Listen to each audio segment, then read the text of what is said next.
Good evening, everyone. Good evening.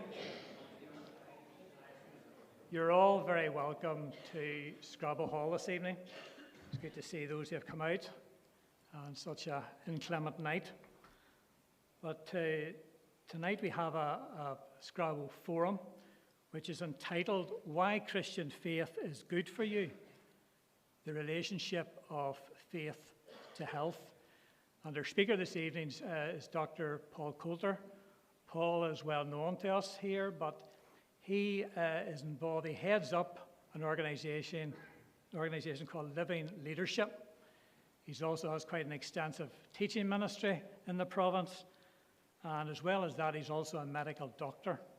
He graduated from Queen's in 2000, so he's well placed to talk about issues around health. Now, just so you know how tonight will go, in a short time I'll sit down and invite Paul up. He will give a presentation. And at the end of that, then, both Paul and myself will go up onto the platform, and you'll have opportunity to text in questions that you might have. So listen up as Paul has given his presentation, and the number will appear on the screen that you are to text, and please do so. We'll try to answer as many as possible. We may not be able to answer them all, but certainly we'll try our best to get a good cross-section from those who text into the number.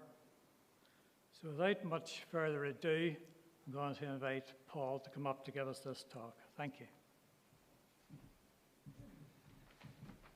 Thank you, Campbell. Thank you for the welcome. Just one slight correction. I don't quite head Living Leadership up. I do work for Living Leadership, part of the senior management, but I do have a senior person. I don't want him to think that I'm trying to poach his position, but it's not. I mean, secretly I do actually head it up, but he doesn't know that. No, we work together, and me under his authority. So it is good to be with you this evening. Let's bring up the PowerPoint, shall we? Why Christian faith is good for you, the relationship of faith to health. And there are three things that I want to talk about in this short talk. First of all, to justify the claim that Christianity is good for us. And then secondly, just to ask a question about what it's going to mean for our society and for all of us as Christian influence decreases, working on the basis that many people would say we now increasingly live in a post-Christian society, perhaps a little bit less so in Northern Ireland than in other parts of Europe, but certainly Christianity doesn't have the same influence that it used to have. And then to bring our focus on to Jesus, because talking about Christian faith being good for you, I as a Christian have to say, really I should bring that right down to say, is Jesus good for us? Because Christian faith finds its object in him. He is our focus and our center. So what about this claim that Christianity is good for us? Let's see whether I've got, oh, there we are. I do have control. It's just running slowly. So Christianity good for us. Well, it might seem a bit controversial. It has been said over a couple of centuries now, that Christianity is decidedly bad for us. Karl Marx, who's the bearded guy on the screen, argued that it was really an opioid religion. Christianity is a drug that is being fed by the powerful to the oppressed underclass, the poor, that is numbing them because they're all living their lives thinking about heaven. They put up with all sorts of injustice and wrong things in the world, and it really ought to be, we should be weaned off that drug, and people need to be released. So Christianity, according to Marx, was not good, because it was keeping people in this sort of numb state of ignorance. Or we might think about, I'm not sure if I do have control, so I might need some help from the back. Sigmund Freud, 1920s, father of psychoanalysis, and he described religion, generally speaking, and Christianity as infantile, puerile. It's a projection from our infantile longing for a father figure that we imagine, this big father in the sky. But actually, that's just very childish, and we need to grow up. So similar idea to Marx. Marx says we need to be weaned off the drug to be set free. Freud says we need to get over all these hang-ups that Christian thinking brings to us, like guilt and so on. Or we might skip forward a little bit more to the next one. Are we struggling? And the PowerPoint's struggling, is it?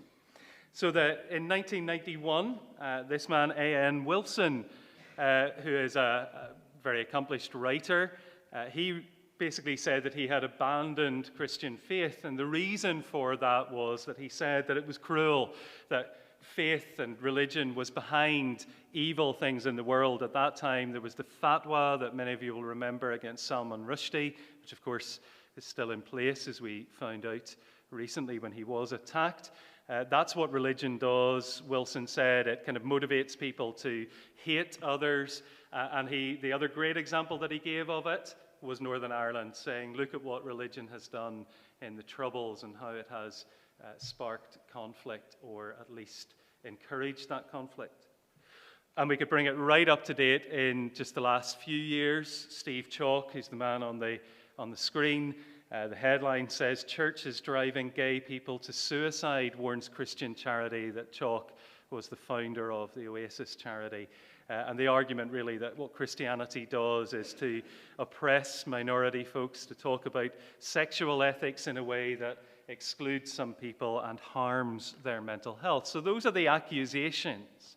Those are the claims that are made. And you might have questions about any or each of those, which is fine. But I do want to make a counter-argument to say that, in fact, Christian faith is good for us.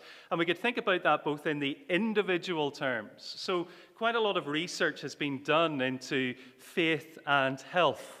And one of the leading researchers in that area is Harold Koenig, who's one of the co-authors of the Handbook of Religion and Health. And they've looked at numerous studies that have been done across the world in different contexts, and they find that religious people tend to live longer. Religious people have a better quality of life. Even, they said, in terminal illness, there is a better sense of the quality of life. There is less anxiety and depression and suicide. Now, again, please understand, these are looking across a population. So this is not saying that every religious person will be better off than every non-religious person, but on average, when we look across a population, and people with religious faith tend to recover better, more quickly and better from ill health when they have surgery or when they have other health issues. Now, those are findings that run true across big studies across populations. So we need to take that seriously. That's scientific evidence. And you might say, well, why might that be? And we could probably think of some reasons that Christian people and religious people generally often have healthier lifestyles, so they tend not to drink to excess, often not smoking. They tend not to engage in some other harmful activities. So you could say, well, this is at least partly because of that. But another factor seems to be that we do better in our health when we have what people call a sense of coherence. In other words, when it feels like life is meaningful. There is a reason to stay alive. There's a reason to look after yourself. There is an understanding of the world that we live in that fits together. And this is a little message for those involved in healthcare as well, that this is one reason why we should always think about the spiritual views and beliefs of our patients or the people we look after, because if the actions that you take and the things that they do and you do to them, if those fit with their understanding of what is good and right, they will tend to do better as a result. So is that the whole explanation? So certainly we might say religious people might have a healthier lifestyle. We might say they have a sense of coherence, a sense of purpose.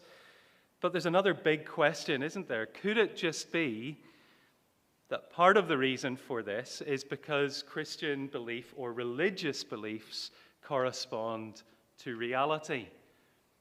So if I think about physical health, in the old days when I worked in medicine, I'm no longer a practicing doctor, by which I don't mean that I don't need to practice anymore, but I gave up practicing.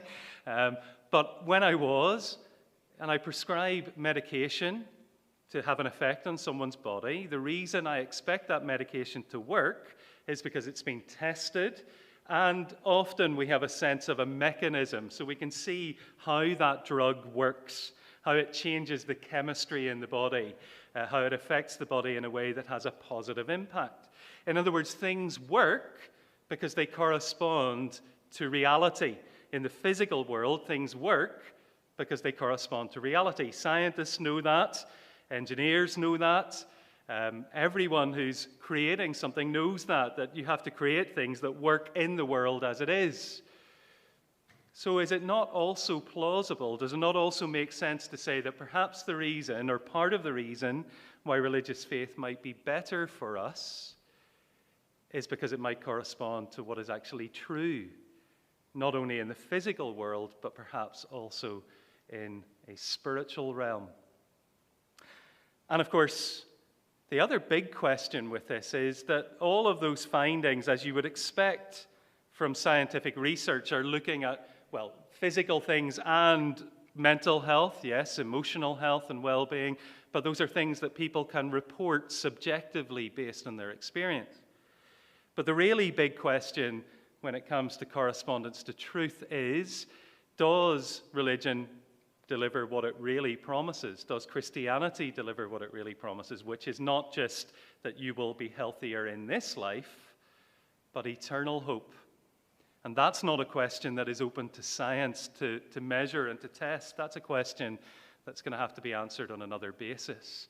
I would say on the basis of the Lord Jesus, which we'll come to later. So, on average, religion is good for you, with a couple of caveats. And these, again, might have been in your mind. You might be saying, well, surely not all religion is equally good for you. Perhaps unsurprisingly, these studies find that it's amongst people who take their faith seriously. In other words, it's not just a label. I said earlier about Wilson's judgment about Northern Ireland. The reality that the history books tell us is that those who engaged in violence were not regular churchgoers by and large. They might have had a label of Christian identity on one side or other of the divide, but they weren't actively pursuing a faith in either of the churches or the systems of belief. But these studies tell us that it's people who really believe these things and who commit their lives to living that out who get the benefits. And secondly, there are differences depending on what people believe about who God is and about God's character. And particularly, not surprisingly, when it comes to mental health. So there are forms of religious belief that are not good for people's mental health. If your belief is that God is vengeful or cruel, just out to punish and destroy you and the world, unsurprisingly, that doesn't bring benefit to your thinking and to your emotional life. Of course, there's a different view of God, that he is kind and good as well. So, those are a couple of caveats. But stepping away from the individual benefit, and you might say, well, that's all very well on average, but I'm not an average, I am a person. And of course, in your experience, you might have had experiences where you're saying, I'm not quite sure that religious faith has helped, or perhaps you're not a person who has a religious faith and you're not convinced that it would help you. But what I want to say is that all of us live in a society that has benefited from the goods of Christianity, whether we are Christians or not. Let me give you some examples of that. Healthcare. The healthcare systems that we value and prize had their origins in Christian faith. The first hospitals were set up in the eastern part of the Mediterranean very early on in the history of Christianity. And then the monastic movements took on the aim of providing hospitals where people could recover, of caring for people. If you look at somewhere like London, all of the big hospitals with a great history there, like St. Bartholomew's or St. Thomas's, the saint is a clue. It's a Christian institution that set that up. So it was Christians who pioneered that universal provision of healthcare. And it was Christians who brought us our education systems. Universities were set up as places to pursue knowledge about God and to study about God's world in order to honor him. That little logo, and you'll notice it's a Bible, open Bible with Hebrew lettering on it, but the Latin phrase, light and truth. And the conviction was that because God has created things, all truth is God's truth, so we should study his word in order to give glory to him and to serve him well. And it's not just universities. Universal education was also a Christian gift. The Sunday school movement came in to say that children who were sent out to work in factories during the week, the only day when they could get an education was a Sunday, and so churches set up Sunday schools to teach those children to read so that they could read the Bible. So education in the Bible was a key part, but it wasn't just that they could read the Bible. Education in itself was seen as good. Or we could think about science. And there is a false historical narrative that goes around about science that says, back in the days of the Romans and the Greeks, there was all this wonderful thinking. And then when Christianity became dominant, people went a bit dim and dull and they stopped thinking. And we went into the Dark Ages. That's even what they were described as. The light was switched off until the Enlightenment, when people began to question Christian faith and so began to engage in science again. But historians like James Hannam, only one example, have looked at that and looked at the history and said that really is a false story. He looked at how the medieval world, you see that, laid the foundations of modern science. In other words, there was continued progress throughout what we used to call the Dark Ages. It wasn't true that people stopped thinking and things stopped developing. There was continued progress. And yes, something unlocked actually earlier than what's called the Enlightenment in the 1700s. It was earlier than that in the 1500s, the Renaissance, when there was an unlocking of further thinking. But it wasn't going right back and skipping over the last few hundred years. It was progress along the same lines. Christianity gave us the framework for science. A framework for studying the world, the physical world that has brought us so many good things. And of course, many of these things are influenced by the fact that Christianity gave us values. Tom Holland, historian, his book Dominion, looks at this, for example, and says that the values that we still tend to hold dear in the Western world today, like equality and the value of every individual, these are Christian values. They didn't exist in the Roman world before Christianity. It was Christianity that gave them to us. So whether you are a Christian or not, and whether you think faith might be good for your individual life, it is good and has been good for our societal life. That is not to deny that Christians, in the name of Christianity, in the name of the church, have done wrong things, harmful things to people. But it is to say that when they do that, they are departing from the major influence of Christianity, which has been for good, and from Christian standards. The values that we judge them by when they do that are themselves Christian values. So, I hope that's given you some sense of why I believe Christianity is good for us. And that raises a question. What does that mean for post-Christian Europe? Can we stay good? Well, people are seriously wondering about this. Ferdinando Lozano talks about the rise of secularism, in other words, the exclusion of faith from the public sphere and of religious influence. He says, increased religious participation or religious density, which is not about people like me who are a bit too dense, but actually about how many religious people there are in a society, is associated with positive socio-economic outcomes, such as increased earnings, educational attainment, lower engagement in risky behaviors. The literature, the studies suggest this relationship is causal. In other words, it is religious faith that brings these benefits, and that the gains from religion often tend to be accrued amongst low-skill or marginalized youth groups. In other words, the people who really benefit from the presence of religious people are the most vulnerable, the most marginalized, and particularly marginalized youth groups. Will, he asks, the positive outcomes associated with religion disappear as Western societies become more secularized? A question. We're engaging in that experiment now. We'll have to wait and see. But we might even begin to say, well, are we beginning to see some of the negative impact of the decline of Christian influence? I mentioned A.N. Wilson earlier as the guy who in the early 90s walked away from religious faith because of Northern Ireland and Salman Rushdie.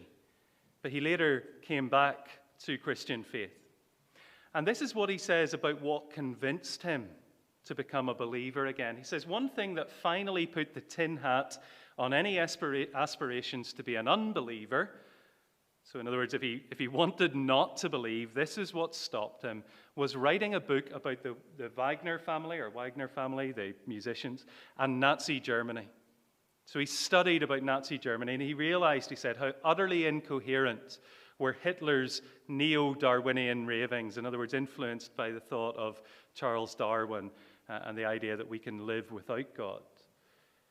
And how potent was the opposition, much of it from Christians, paid for not with clear intellectual victory, but in blood. In other words, what he's saying is that, why did he come back to faith? Well, two things. Because he realized that when you look at the alternative, of which Nazi Germany is the prime example in our history that we can still understand, perhaps, when you look at the alternative, it's an awful lot worse.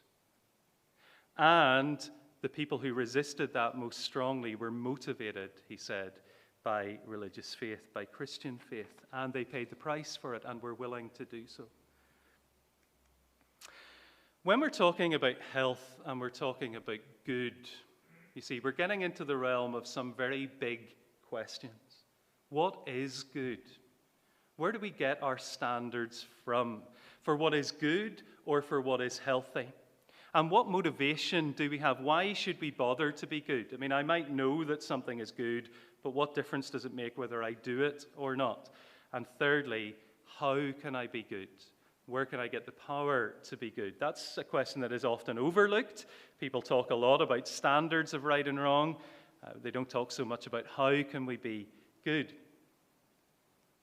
So where do we get our standards from? There are really only two options. Either our standards are absolute. In other words, there is right and wrong that is true for everyone, everywhere, or they are relative. There's no universal standard of right and wrong. And if they're absolute, then they have to come from one of two places, either from God or from just the nature of things, what we can observe in nature. If they're relative, they can either come from society or from the individual, from the self. And one of the things we're seeing in the shift away from Christian values is a shift away from absolute morality based on an understanding of what God said, or at least subsequently what nature says, to the relative side, and particularly away from a societal idea to an individual idea of what is good. Now, it's not hard to see that if what is good is decided by the individual, that's a recipe for conflict, isn't it? Because my idea of good might not be yours. And who's to say I'm wrong and you're right? And what right would you have to do that? And how do we live together in peace? And why should I bother to care about you and your needs? Hence the questions being asked about societal good. Now, you might say, well, when it comes to health, surely it's still quite obvious what is good for us. And it might be at a physical level, at least we can measure things in the body. We can do scans, we can measure blood tests and see the levels of various chemicals, and we can say, well, that's abnormal or that's normal. There's a normal range. And that still, by and large, is true in medical science. But when it comes to things like mental and emotional well-being, we're much more confused. Because science doesn't really measure that. I mean, you can do some measurements. You can ask the right questions and say, well, the person's getting a little bit better or worse. But what is it to be healthy in your emotions? Is there such a thing as normal and abnormal the way there is in physical health? So when we bring it down to the self and the individual as the decider of what is good, in terms of mental health, that has become dominant in our culture, the idea that only I know what is good for me. Nobody else can tell me that. Only I know what is true and right for me. And again, this raises big questions. Douglas Murray asked the question, would human life be sacred in an atheist world? The more atheists think on these things, the more we may have to accept that the concept of the sanctity of human life is a Judeo-Christian notion, came from the Bible, which might very easily not survive Judeo-Christian civilization. Now, I would suggest that most of us in this room, whether we're Christians or not, care about the idea of the sanctity of life. at least about our own lives, that our own lives are sacred and should be protected and preserved. But we're already seeing the signs in our society that some lives are more valuable than others. And the big question is, can we hold on to a belief like that without the source that gave it to us? Why be good? You see, again, we could say, well, we know what is good and what is bad, but why bother to do what is good? Experiments have been done on this with an honesty box, and a very simple system. People knew that you can take milk from this store and you give whatever you want to give in return for it, but they put up different posters beside the milk. Some of the posters were of flowers, and some of them were of a pair of eyes watching you. And what happens?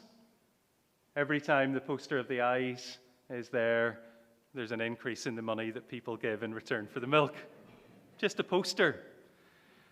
In other words, we need a motivation to be good. If we don't think anybody's watching, guess what? We'll get away with whatever we can.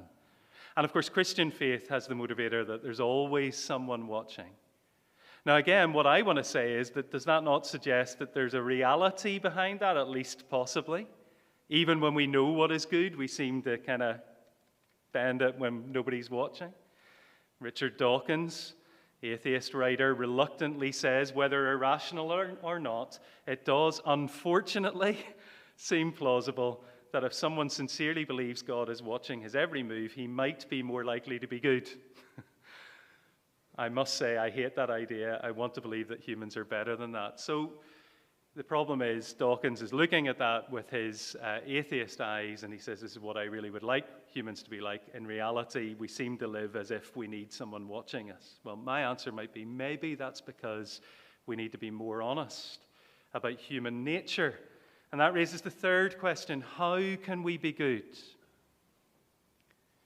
You see, again, that's often skipped over, the question of, even if I know what is good and I want to be good, am I able to do what I want to do? And there are folks like Karl Marx and others on the screen earlier who have a very positive view of human nature that says, of course humans are able to be good. If we just removed the oppression and the constraints, and if we, leveled everybody up so that everybody had an equal opportunity, then everybody would just be good all of the time. Now that raises lots of questions, but what about the people who are doing the oppressing? Will they be better if they're not oppressing people anymore? And where did it all start? Somebody has to have done it initially, and what made them do it if they weren't oppressed by anyone anyway? The point I'm making is this, that there is a deeper problem when it comes to what is good and to what is healthy, which is a problem deep inside ourselves. And that's why I want to finish by coming to the person of Jesus. See, the Lord Jesus, I think most people would say, was a good person. Very few people would say he really was a bad person when you look at the way he lived and spoke and treated other people and the things he did for others. On one occasion, as Jesus was setting out on a journey, a man ran up and knelt before him and asked him, "Good teacher, what must I do to inherit eternal life?" Now, did you notice the question? Because this guy isn't just concerned with the here and now, which is the challenge that I said earlier. All of that research just looks at the here and now. Health in this world, living longer, feeling happier, better quality of life. But this guy is concerned for something deeper and longer than that, eternal life. An inheritance, in other words, something he doesn't yet have. Now, it tells us in the passage that this man had all of the privileges that you could have in that day. He was male, he was wealthy, he was a ruler in some sense, so he had authority and power, and yet he still realizes that that's going to have a limit someday. There is an eternal dimension. And the Lord Jesus doesn't answer him directly. Instead, he says, "Why do you call me good?" Do you see what Jesus is doing? He's trying to push the conversation back a step to say, what do you mean? Because he calls him good teacher. Why do you call me good? No one is good except God alone. This is the Christian beginning and understanding of what good is. It's also the Christian understanding of what health is, that what is healthy is what God has designed, whether that's my physical health or my emotional or mental health. No one is good except God alone. You know the commandments. Don't do all of these things. All the good things that we would like to see in society, aren't they? Things that God has given us which have brought great good through Christian influence in the world. Don't go around murdering people or committing adultery or stealing or bearing false witness, and so on. And the young man says to him, "Teacher, all these things I've kept from my youth." He's dropped the good. Maybe he's kind of afraid to say that again in case he gets another hard question. I've done all those things. I haven't broken those rules. So here's a man who probably by other people's judgment was good. He had a lot of things going for him, but there's a missing piece, a question that he can't resolve, a lack of confidence in where he's heading to. I've kept all of these since my youth. And then Jesus, it says, looked at him and loved him. If that isn't good, then what is? Looks at him and loves him and says, "You lack one thing. Go and sell all that you have and give to the poor, and you will have treasure in heaven, and come, follow me." And disheartened by the saying, the young man went away sorrowful, for he had great possessions. And what I want to point out there is this, that there is a bigger dimension going on here than just the health that we might have and how long we might live on this earth in these bodies. There's a dimension of treasure in heaven, in a life to come. And for this man, Jesus knew that the thing that was blocking him from coming and following Jesus was his love for the possessions of this world, his focus on the good life here and now. And that's the challenge, isn't it? I could talk to you about why Christianity is good for us. But of course, if by telling you, follow Christian principles so that you can have a healthier life and live a bit longer, and I didn't point out that actually what really matters is the eternal life that Jesus offers, then I wouldn't be faithful to Jesus, because Jesus lays that down for the man, that what is ultimately truly good is to follow Jesus. That's the point. Follow me. And to do that, you're going to have to give up the other thing that you're living for. And the man goes away sorrowful because he had great possessions. By our definition today, that would probably mean that Jesus negatively impacted his mental health because he made him sorrowful. But of course, Jesus was lovingly being truthful with him about what really matters most. C.S. Lewis, famous writer of the Narnia books from Belfast, but lived most of his life in England, said that Christian religion is, in the long run, a thing of unspeakable comfort. Lewis had been an atheist and became a Christian, and he said it is a thing of unspeakable comfort. It's almost difficult as a Christian to explain how much Christian faith means, how much the love of God means, and what the peace of God is. But, he says, it does not begin in comfort. It begins in dismay. And it's no use at all trying to go on to that comfort without first going through that dismay.